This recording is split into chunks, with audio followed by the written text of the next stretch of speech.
everyone on the move. Today is one of the biggest move days that we're doing. You will not believe what happened. I feel so mad. My phone screen just completely cracked. I dropped the phone during the move situation when I was in the bathroom, straight onto the tiles. Why today? This is one of those like live things that I just cannot wrap my head around sometimes. Like, why does life need to screw you over on these days? But anyway, this was our bedroom, completely packed up now. And the apartment is looking very bare. Everything is going. So we are going to be on our way to Melbourne. Today is Tuesday, maybe. Yeah, Tuesday. And we're going to be on our way to Melbourne on Sunday. So I'll keep you guys updated and just show you the whole journey because how fun is moving?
Hello from Melbourne. So last night I was editing the Designer Diaries episode 2 and it made me realize that I actually haven't filmed in like 2 weeks now. So basically I'll have that up by the time you see this, obviously. But yeah, so the next update is that we're in Melbourne. I've actually already been at the pop-up for basically almost 2 weeks now, and it's been going so well. I've had such good responses from everyone coming into the store. I've loved meeting you guys and some new customers and some people that already follow us, so that's been so exciting. And yeah, now I've been staying at my auntie and uncle's for a couple of weeks with my boyfriend, and then now we're actually on the move today to go sign the lease for our new place.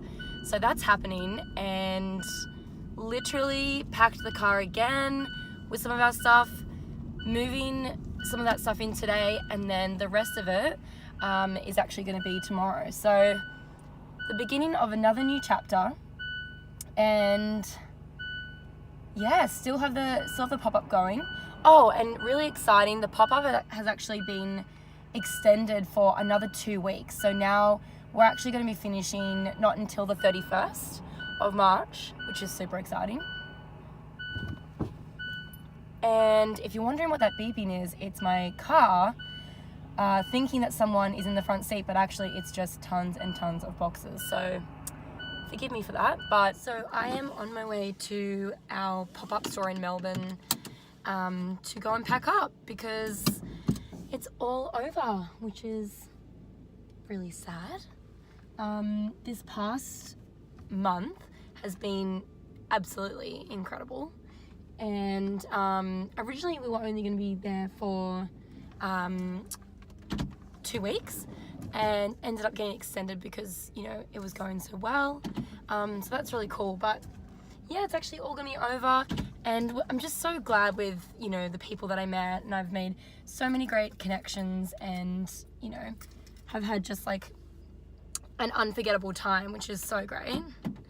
And yeah, so learnt so many things to just make the business even better and just to grow from it, and I think that's just such a great result.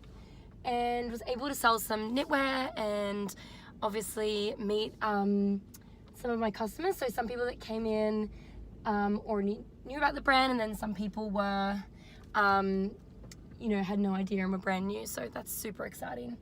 And yeah, just such a great experience. So it feels kind of sad to actually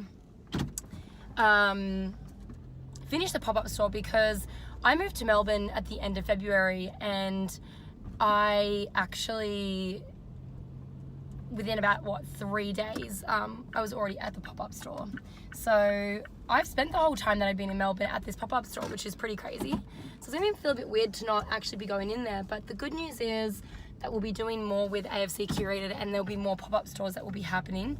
So I'm really excited for that, and I think that'll be happening hopefully in a couple of months. So now, because we've sold a fair bit of the stock, I've actually just got to figure out making some more stock and, you know, setting that up again. So it's been interesting being a made-to-order brand and having to actually have stock, and it's made me realize the value in that as well, and the value of people being able to come in and try things on. So, you know, I think I'll be shifting the business model a little bit more to make that a bit easier for people, and that's going to require a bit of, you know, organization on my part. But yeah, I'm really excited to have grown from this opportunity.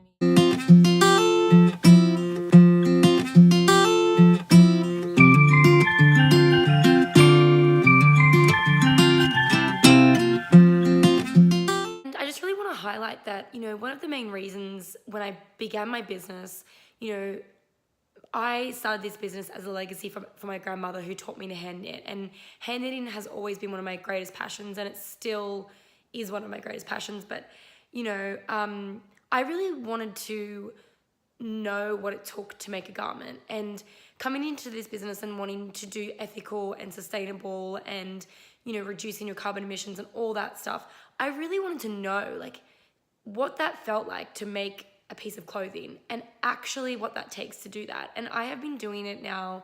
This is my 3rd year of doing this, and I think when I say taking a toll, it's really just me being, you know, find it harder to juggle things, and find it harder to juggle, the business side of things, the growth side of things, and the making side of things. But I'm just so grateful that I really understand what it takes, because when I support my makers, and when I, you know, expand my production and expand my production team, I'll be able to support those makers, because I really get it. Like, for 18 months or something, I was doing it all myself.